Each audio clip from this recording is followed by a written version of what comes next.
बिस्मिल्लाहिर्रहमानिर्रहीम। इय्याका नअबुदु व इय्याका नस्तईन। रब्बि इश्रह ली सदरी व यस्सिर ली अमरी वहलुल उक़दतम मिन लिसानी यफ़क़हू क़ौली। सदक़ल्लाहुल अज़ीम। अस्सलाम वालेकुम। MTL टीवी के साथ मैं हूँ MTL यानी मोहम्मद तस्लीम।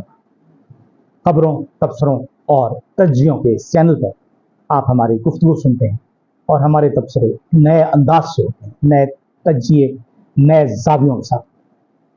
आज हम गुफ्तगू करेंगे कि पाकिस्तान में क्या हो रहा है और फ़लस्तीन के लिए एक अच्छी खबर है।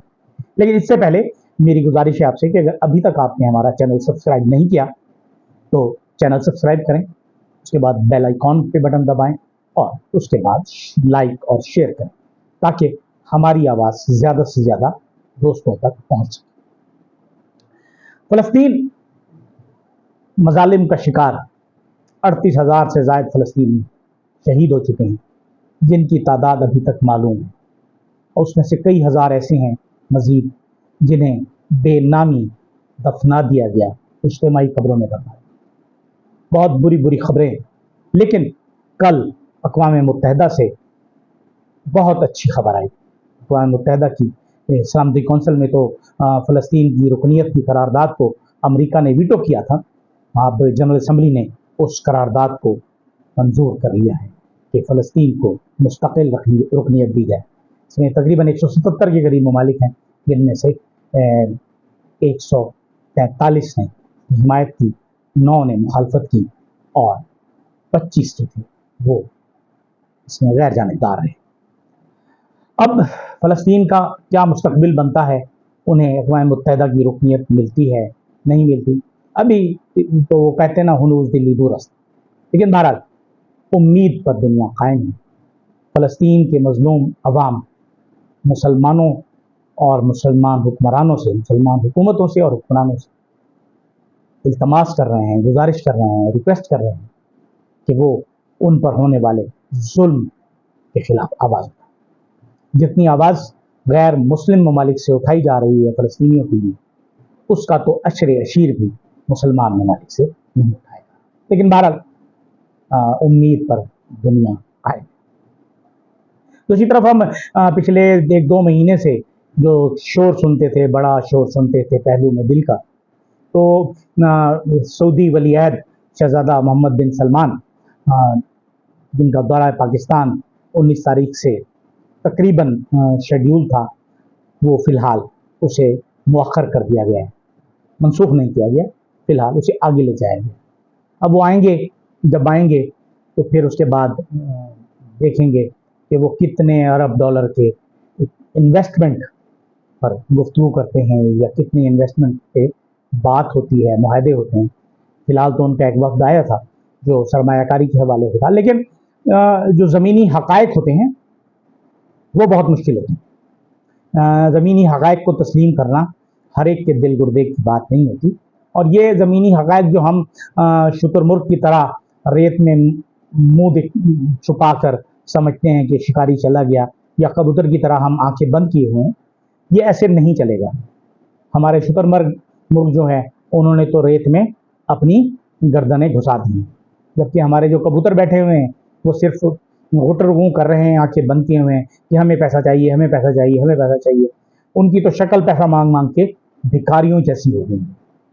लेकिन जब पाकिस्तान के मुआशी हालात इतने ख़राब हैं, तो उसमें पाकिस्तान में जब हम एक एक डॉलर कमाने के लिए मिन्नतें कर रहे हैं, मांगने के लिए भीख मांग रहे हैं, लिटरली भीख मांग रहे हैं, हमारे आर्मी चीफ से लेकर वजीर आजम तक सब भीख मांग रहे हैं, लेकिन जो काम करने के हैं उन पर कोई काम नहीं कर रहा। मुल्क में सियासी इस्तेहकाम आएगा तो ही मुआशी इस्तेहकाम पैदा हो सकेगा। मुआशी इस्तेहकाम होगा तो लोग यहाँ इन्वेस्टमेंट करेंगे। यहाँ लोकल लोग इन्वेस्टमेंट नहीं कर रहे, बल्कि यहाँ से पैसा बाहर ही बाहर जा रहा है, मनी लॉन्ड्रिंग होके बाहर जा रहा है। हमारे तो हुक्मरानों पर लानत है कि हमसे तो अफगानिस्तान बेहतर, जो 20 साल तक एक सुपर पावर के साथ लड़ता रहा, आज भी उसके माशी हालात हमसे बहुत बेहतर है, आज भी उसकी करेंसी हमसे बहुत आगे। लेकिन हम पता नहीं किससे ख्वाब खरगोश के मज़े ले रहे हैं। हमने पता नहीं कोई अलादीन का चिराग ढूंढ लिया है जो हम रगड़ेंगे और हमें सब कुछ मिल जाएगा। हम अनाओं के होल में बंद हैं। हमारी स्टैब्लिशमेंट अब मुसल्लह अफवाज जो इस वक्त सबसे ज्यादा ताकतवर और बाइख्तियार हैं, सबसे ज्यादा जिम्मेदारी उन्हीं की बनती है, लेकिन वो मेहना मानू की रट पे लग बैठे हुए हैं। उसके बाद जो हमारे फॉर्म 47 वाले वजीर आजम और वजीर आला हैं, उनकी तो बात ही क्या है, उन्हें तो वो तो उनकी मिसाल तो मदारी के कुत्ते की सी है कि जब वो मदारी का कुत्ता, जब कभी आपने देखा हो, जब जहां भी मदारी जिस तरफ रुख करके लाठी मारता है उस तरफ मुंह करके वो कुत्ता भौंकना शुरू कर देता है। इस वक्त हमारे जो फॉर्म 47 की हुकूमतें हैं उनकी तो हालत ये है। अब नए नए शोशे छोड़े जाते हैं कि कहीं कहते हैं कि हम गवर्नर राज लगा देंगे केपीके में, कभी कुछ कभी कुछ। हालात ठीक होने नहीं दिए जा रहे। एक तरफ गवादर में कल हमने गुफ्तगू की थी, 7 लोगों को मार दिया। आज होशाब के करीब गुज़श्ता रोज एक और वाकया हुआ जिस पर अभी कोई भी बात नहीं करेगा। ये इतना बड़ा वाकया नहीं है, लेकिन बात बड़ी खतरनाक है। ये रुझान एक नया जन्म ले रहा है। शायद हमारे तज्जियाकार इस एंगल से बहुत बाद में सोचें, जब हालात खुलकर सामने आए कि कुछ ट्रक सामान लेकर, माल लेकर पंजाब की तरफ जा रहे थे। उन्हें रास्ते में रोका गया।